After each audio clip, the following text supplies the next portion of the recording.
விதாதா சொல்லி சொல்றார். கடைசி நாமம் விதாதா சொல்லி சொல்றார். விதாதா அப்படின்னா அந்த கொடுத்த கர்ப்பத்தை வளர்ப்பவன் விதாதா அப்படின்னு சொல்லி சொல்றார். பகவான் என்ன பண்றாரா, அந்த தன்னுடைய குழந்தைகளை தன்னுடைய வயிற்றுக்குள்ள வச்சு பண்றாரு, ரொம்ப பாதுகாப்பா வளர்த்து நம்மள வெளில கொண்டு வந்து கொடுக்கிறார். அதனால யார் ஒருவன் கர்ப்பத்தை கொடுப்பது மட்டும் கிடையாது, அந்த கர்ப்பத்தை வளர்த்து பாதுகாப்பா வெளில கொண்டு வந்து கொடுக்குறான் இல்லையா, அதனால அவருக்கு பேரு விதாதா. அதே போல விதாதா அப்படின்னா இன்னொரு அர்த்தம் கொடுக்குறாரு, எவன் ஒருவன் இந்த உலகத்துல சட்டத்தை ஏற்றி இருக்கான்னு அவனுக்கு பேரு விதாதா சொல்லி சொல்றார். பொதுவா மக்கள் கேட்பது உண்டு, நீங்க இப்படி ரூல்ஸ் எல்லாம் ஃபாலோ பண்ண சொல்லி சொல்றீங்களே, யார் சார் உங்களுக்கு எல்லாம் இந்த ரூல்ஸ் கொடுத்தாங்க? பொதுவாக இது கேட்கறது உண்டு, எல்லாரும் கேட்பாங்கல்ல.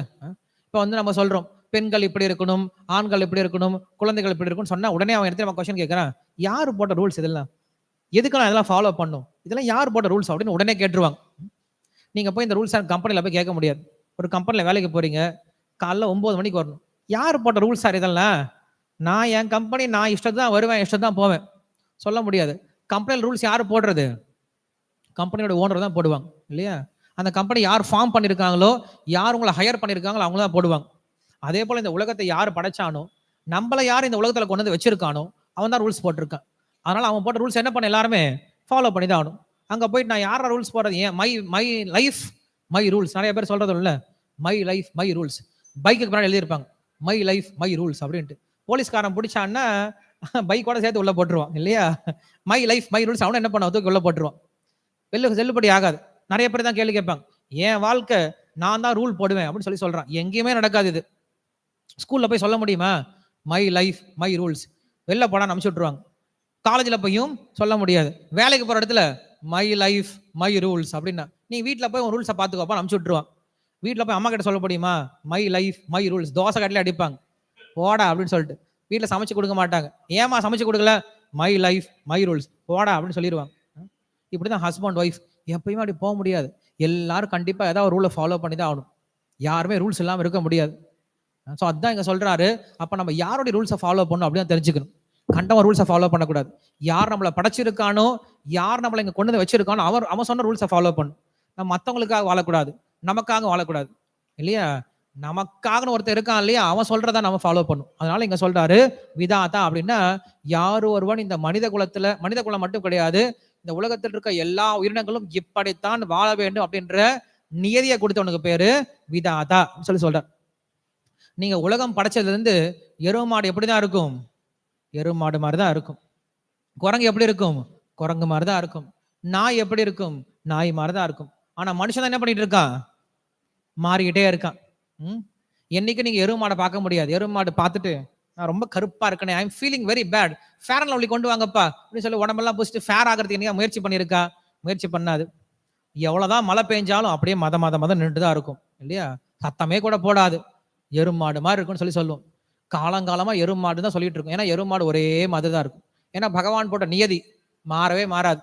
குரங்கு இப்படிதான் இருக்கும் இல்லையா. நீங்க குரங்கு என்னதான் வந்து ரோஸ் பவுடர்லாம் அடிச்சு விட்டு அதுக்கு லிப்ஸ்டிக் எல்லாம் போட்டு அதுக்கு ட்ரெஸ் எல்லாம் போட்டு அழகா நிக்க வச்சாலும் குரங்கு என்ன பண்ணும், பக்கத்துல இருந்தா குரன்னு உங்களை பிடிச்சி தலையை சொரிய தான் ஆரம்பிக்கும். குரங்கா தான் இருக்கும். நாய்க்கு நீங்க என்னதான் பெரிய பெரிய பேரெல்லாம் வச்சு இல்லையா, நாய்க்கு நல்லா நீங்க ஷாம்பு எல்லாம் போட்டு குளிக்க வச்சாலும் அது சகதியை பார்த்தா அங்கதான் போய் உள்ள உருண்டு புரண்டுட்டு இருக்கும் இல்லையா. இன்னைக்கு வந்து பன்றிகள்லாம் கூட வளர்க்க ஆரம்பிச்சிட்டாங்க. வீட்டுல வந்து செல்ல பிராணியா பன்றிகள்லாம் வளர்க்க ஆரம்பிச்சிட்டாங்க. ஒயிட் பிக் இல்லையா, வெள்ளை பண்ணி கருப்பண்ணி எல்லாம் வளர்க்க ஆரம்பிச்சிட்டாங்க. இன்னும் ஒரு சில இடத்துல இப்ப சைனா எல்லாம் பார்த்தீங்கன்னா கரப்பாம்பூச்சி எல்லாம் வளர்க்க ஆரம்பிச்சிட்டாங்க. நம்ம கரப்பாம்பூச்சி அடிச்சு தள்ளிட்டு இருக்கோம், அவங்களுக்கு அங்க பெரிய பிசினஸ் அது. நம்ம எப்படி மெரினா பீச்சுக்கெல்லாம் போயிட்டாங்கன்னா அங்க வந்து சுண்டல் சாப்பிட்றாங்க, அது போல அங்க கரப்பாம்பூச்சியை வறுத்து கொடுத்துட்டு இருப்பாங்க. அதை இன்னைக்கு வந்து ஸ்நாக்ஸா சாப்பிட்டுட்டு இருக்காங்க. ஸோ இன்னைக்கு மனுஷன் தான் என்ன பண்றான் அப்படின்னா மாறிக்கிட்டே இருக்கான். ஏன்னா அவனுக்கு புரியறது கிடையாது, நம்மளுக்கு மேல ஒருத்தன் நமக்கு இப்படிதான் வாழணும்னு அவனுக்கு கொடுத்துருக்கான்னு புரியறது கிடையாது. மனுஷன் என்ன பண்றான், அவன் இஷ்டத்துக்கு வாழ்ந்துட்டு இருக்கான். மறுபடியும் திரும்பி வந்து ஆகணும். நீங்க எவ்வளவுதான் ஆர்டிபிஷியலா வேணா போயிட்டு இருக்கலாம், மறுபடியும் உங்க நிலைமைக்கு நீங்க வந்து ஆகணும். அன்னைக்கு சைக்கிள் ஓட்டிட்டு இருந்தாங்க, அதுக்கு முன்னாடி மனுஷன் நடந்து போயிட்டு இருந்தான் இல்லையா. நடந்து போறான், ஏன்னா நடந்து போற சீக்கிரம் போனது சைக்கிள் ஒன்று கண்டுபிடிச்சான். அப்புறம் சைக்கிள் ஏன்டா போயிட்டு இருக்க, வண்டியில போனான் டிவி எக்ஸல் கொடுத்தான். டிவி எக்ஸல் ஏன்டா போயிட்டு இருக்க, பைக் கொடுத்தான். பைக்ல இருந்து கார் வந்தது, கார்ல இருந்து ஃபிளைட் வந்தது, ஃபிளைட்ல இருந்து ஜெட் வந்தது, ஜெட்ல இருந்து மறுபடியும் இப்ப நடக்க ஆரம்பிச்சிட்டோம் இல்லையா. இப்ப நடக்கிறதுக்கு இடம் எல்லாம் வீட்டுக்குலாம் நடந்துட்டு இருக்கும், ஒரே மெஷின்குள்ள நடந்துட்டே இருக்கும். நடந்துட்டு இருக்கும். எத்தனை கிலோமீட்டர் நடந்து, 5 கிலோமீட்டர். அன்னைக்கு அதான் பண்ணிட்டு இருந்தோம். அன்னைக்கு 5 கிலோமீட்டர் ஸ்கூலுக்குலாம் நடந்து போயிட்டு வந்துட்டு இருந்தோம் சின்ன பசங்களா இருக்கும்போது. அப்புறம் திட்ட ஆரம்பிச்சிட்டாங்க, எல்லாம் நடந்து போறீங்க, இதெல்லாம் ஒரு வாழ்க்கையா அப்படின்னு சொல்லி நினைச்சிட்டு இருந்தோம். இப்ப எல்லாம் நடந்து போறது அப்ப ராயல் வாக் பேர் வேற வச்சுட்டாங்க. நடப்பவர்கள் சங்கம் அப்படின்னு பேர் வேற வச்சுட்டாங்க. காலையில என்ன சொல்றது அதுக்கு பேரு? வாக்கிங் கிளப் அப்படின்னு ஆரம்பிச்சிட்டாங்க. அதெல்லாம் வந்து ஒன்லி பெரிய பீப்புள் தான், கிரீமி பீப்புள் தான் ஜாயின் பண்ண முடியும். லாஃபிங் கிளப் இல்லையா? எல்லாரும் சேர்ந்து சிரிக்கிறது, சிரிக்கிறது.